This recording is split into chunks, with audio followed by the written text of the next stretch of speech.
What is going on, fellas?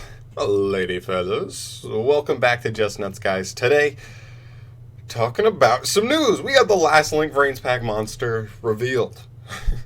And surprise, surprise, the leak was right. It's a BUJIN Link 2, and he's pretty interesting. So, don't want to waste too much time here. Let's just go ahead and jump right in, and then we can talk afterwards about, some other stuff.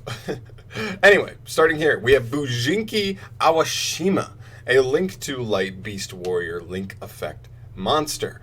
He has 1500 attack, so nothing too crazy stat-wise. His Link arrows point top, like straight up, and then bottom right. So weird arrows again. We saw a good couple of these Link Vrains Pack 3 monsters have strange arrows in the sense that one arrow pointed down, and then the other one was just like all over the place, like like every position for an hour on a clock, pretty much. Anyway, this monster is actually pretty generic as well. Two monsters that have the same level being its material, so that following that trend that a lot of these Link Vrains Pack 3 monsters also had. And you can only use the first and second effects of this card once per turn. And this card cannot be used as Link material, so that another stipulation that I would like to see more of in some of these Link monsters, but still. First effect here is, if this card is Link summoned, you can special summon two monsters with the same level, one from hand and one from graveyard. Also, their effects are negated. And if you do, immediately after this effect resolves, XYZ summon one XZ's monster using only those two monsters as material.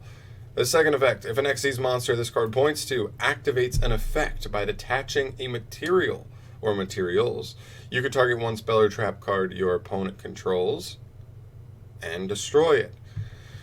So, I think it's pretty nice. I mean, do I think this flings Bujins into competitive viability? Probably not. Probably not.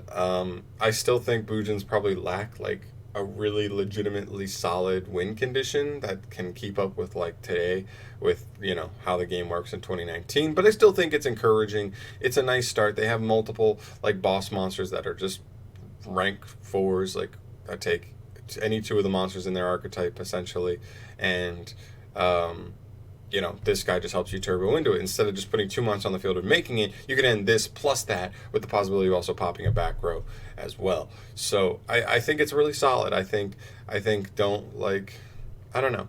And keep in mind it is fairly generic, so there are other implications for this.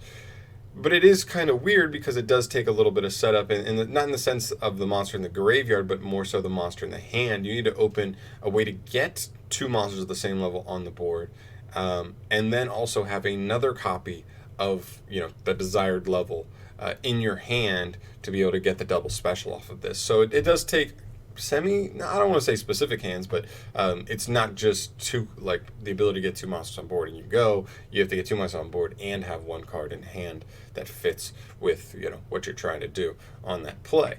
I do think that there are some other archetypes that can make use of this Link monster. One of the ones I was thinking of is like possibly Time Thieves was interesting to me, because you could just like make this guy special one from hand, special material from graveyard, and then just go into a redoer or go into a perpetua revive a redoer you've already made in the duel. So he does have a possible utility in that deck. Unfortunately, he does take two monsters of the same level, so you can't even link away like XZ's monsters into this to then like extend into more like Time Thief XZs, but still, I don't think he's bad. He could have utility in that deck. And then I was thinking about something like BAs, because BAs just play like a ton of level 3s, so getting that level 3 in hand is like not a problem at all. It negates their effects on field, which is another thing. So you can revive a BA, special BA from hand, and then when you XZs and like, I don't know.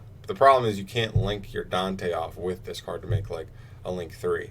You have to like, you're kind of just stuck from there. So I don't know, maybe there are implications there, and I'm sure there are other decks, maybe Raid Raptor, stuff like that. Just those decks that just play like all rank 4s, all rank 3s, whatever.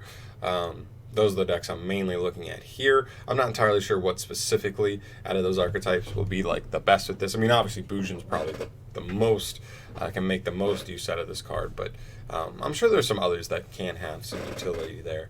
But overall, I think it's fine. I didn't expect it to be insane.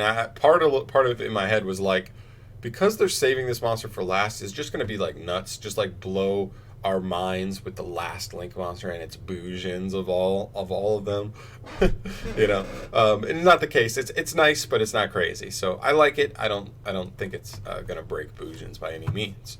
Now, this finishes Link Vrains Pack 3, which means if you are interested in finding out who won, me, Mike, and Chris's prediction list, if you didn't hear, well, we made a video a couple weeks back where we all took our time. We found 20 archetypes that we thought had the best chances being in Link Vrains Pack 3, and then we made a video sharing which ones we thought. It's a little long, you don't have to watch all of that video, but later today I'm going to be uploading a video talking about the final standings there and who actually brought home the business, right? So if you're excited, you know, just later today it'll be coming. So that's pretty much it, though.